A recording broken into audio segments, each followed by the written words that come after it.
Ladles and jelly spoons, welcome back to Badgerworks. Today, this. This is an Uzi, as you can see. It's an Airsoft Uzi, it's not a real one, don't panic. This is a Tokyo Marui Uzi that my son, or I bought recently for my son for his Airsoft, which he's very pleased with. But there's a couple of little bits that need to be fixed on it, so that's what we're going to do today. So let's get on with it. So yeah, as I said, this is a Tokyo Marui 9mm Uzi with the folding stock. The one thing that's slightly annoying with this is I did actually get a wooden stock with it, but the problem is this one, this block here, which is normally part of the stock, is actually molded as part of the receiver, so you can't take it off. So I can't put the wooden stock on, but it doesn't matter. I prefer the folding stock anyway. But anyway, there we go. Basically, what's happened with this, it is second-hand, as you can see. It's been in the wars, as it were. The front, the foresight wing, the protector, has been knocked off. I mean, this is all aluminium. On the real one, it would be steel. And it's been snapped off. And what's happened is the person who had it before me has made this little replacement out of a piece of plastic card, which is perfectly serviceable, and that's obviously been knocked off again. So I need to stick that back on. So that's the first thing. So I'm just going to stick that on with some Araldite. So let's do that first. I'll clean all the old glue off first. So I'm not sure what glue they've actually used on this. It's quite rubbery. I don't know if it's like Yoo-hoo or something, but I'll just scrape this old glue off, because what I don't want obviously is for the new glue to be sticking to old glue and not sticking to the actual gun itself. So let me just scrape all this off and then we'll put the new one on. Right, let's mix up some of this Araldite. We need a little bit of it.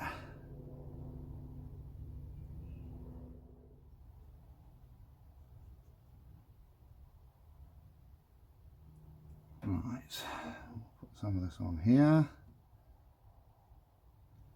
So we don't need a massive amount because we don't want it all squeezing out the sides. Because contrary to popular belief, the glue that squeezes out the sides isn't doing any good.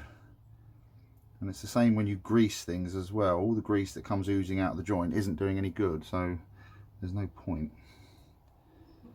I'll put some along here as well.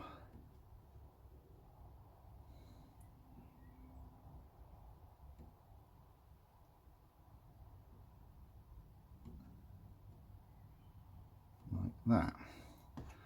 Now we can pop that on there.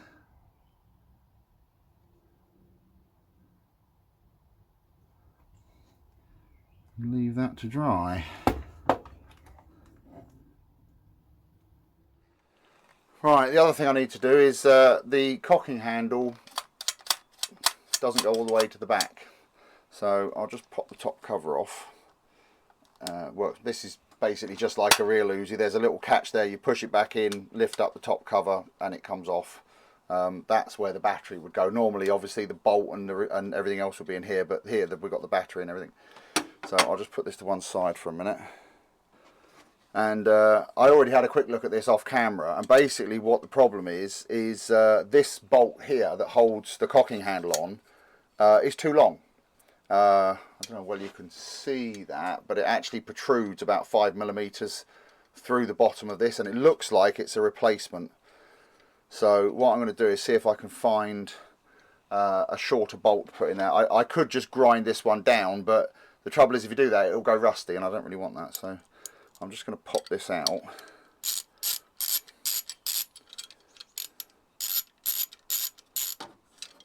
Like so.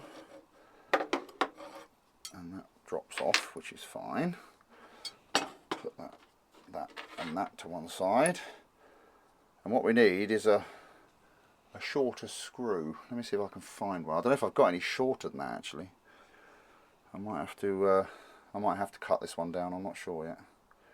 We'll see. I don't have any shorter screws, unfortunately, but what I do have are some black 5mm washers. So I've just put a few of those on, and hopefully that will solve the problem. So let's see if we can put this back together and see if that works. So we want to go down.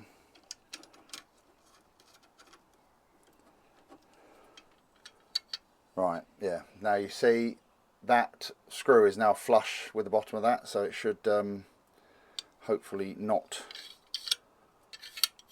catch anymore. I'll put this screw back on, spring. Have I put that on backwards? There's a distinct possibility I put that on backwards.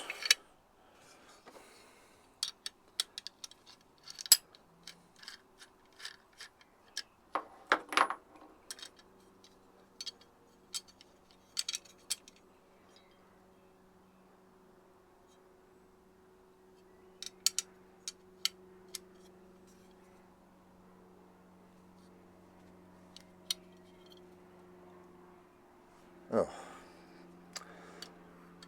Helps you put it on the right way round, but there you go. Right, we'll try that again.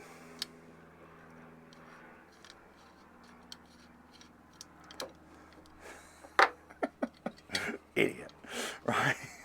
And once again, without the oops. Right, so that goes on there, and that goes over there like that. Right, and then that should now reciprocate. So if we get the gun back in and pop the top cover back on,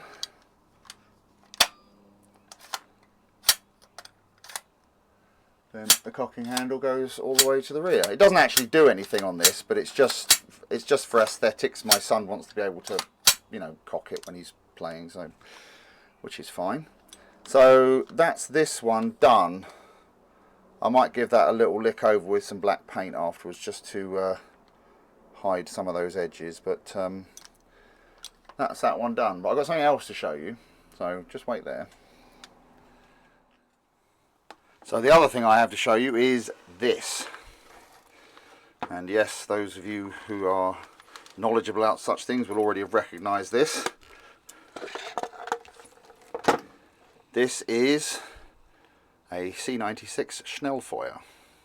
It's the automatic version of the C96 broom handle Mauser. This one is made by Box Cannon, and again it's an airsoft gun. The problem with this, the gun works perfectly, and the person I bought it from threw in this actual wooden shoulder stock and holster combination, as these things have.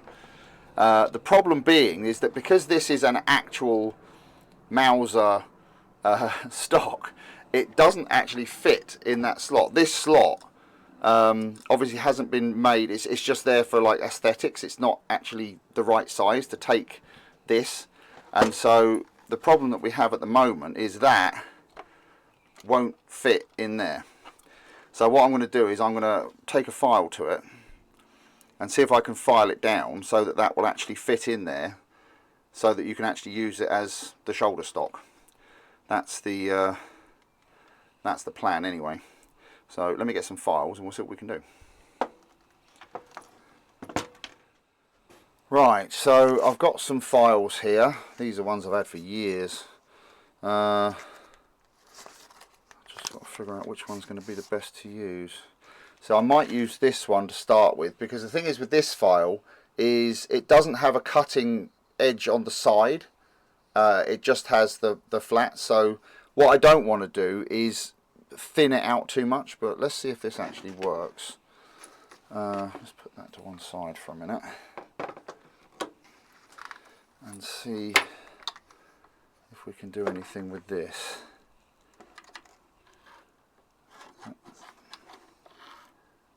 Trouble is, I think that might be a little bit too thick to go in there to start with, so yeah, that one's a bit too thick, which I thought it might be. Let's try this one.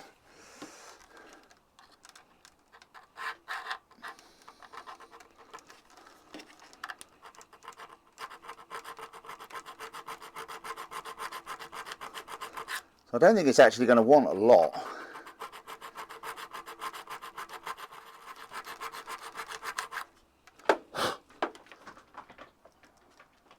Right, I'll have a go at this for a minute and we'll see if it fits.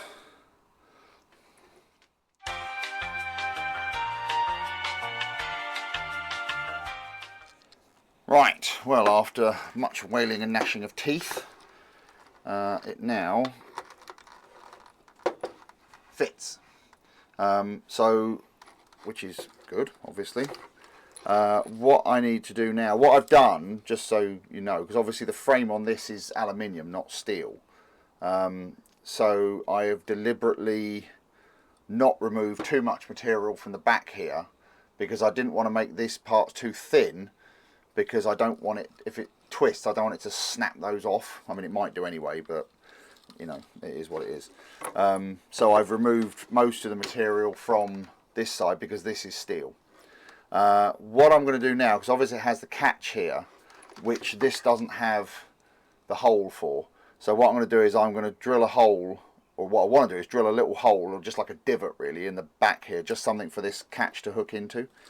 So I'm just going to quickly take the grips off and see what's in here to see if I can actually take it off or not.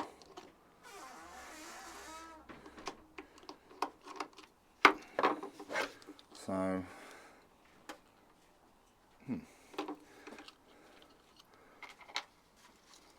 that's the missus just turned up with a cup of tea. Say hello, missus. Hello, missus. Right, so, oh good, as I suspected, there isn't anything in there. So, yeah, that's actually quite handy, because as you can see, the back half of this is actually a lot thicker than the front. So, yeah, I can easily drill a hole just a few millimeters deep in there, just to let that catch go into it. So I'll take this over to the drill press and drill a little hole in it, and then we'll see what it looks like.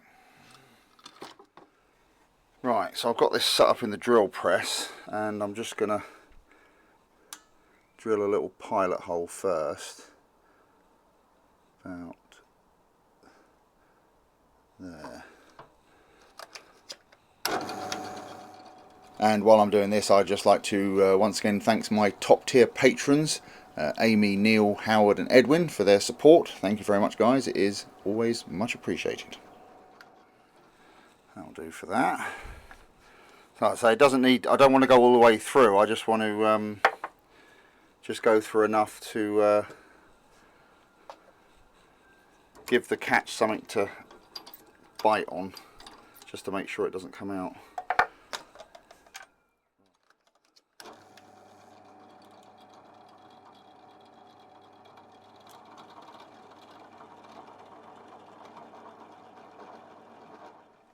Right, that should do. There we go. Oh, focus, come on.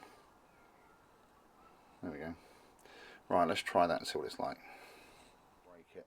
Right, let's see how this works now.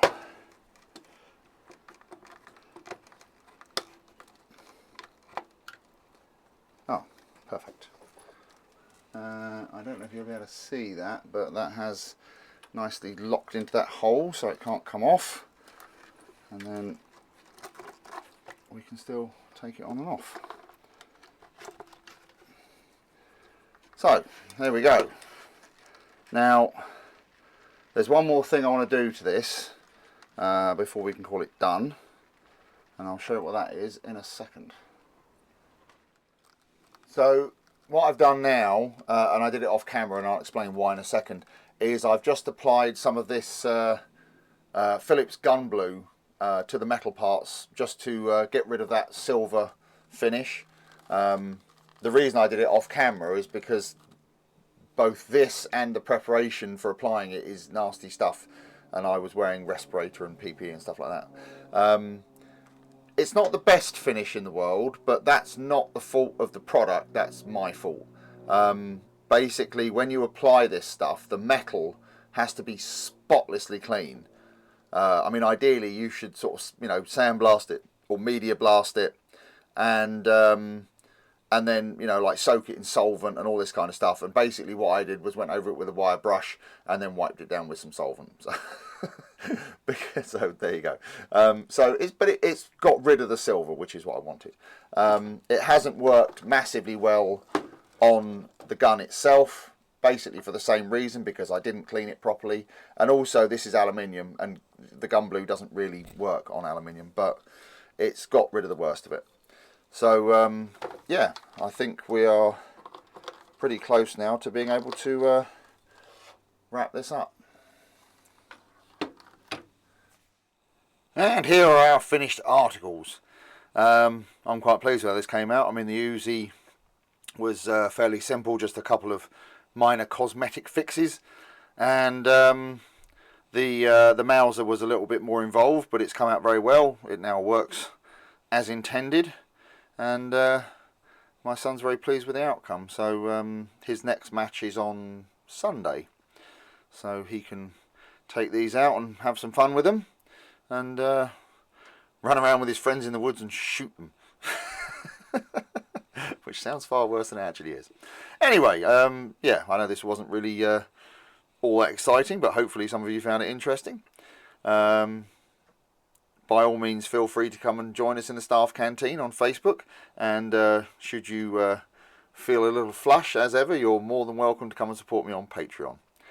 But in the meantime, I hope you've enjoyed this video, and I'll see you on the next one.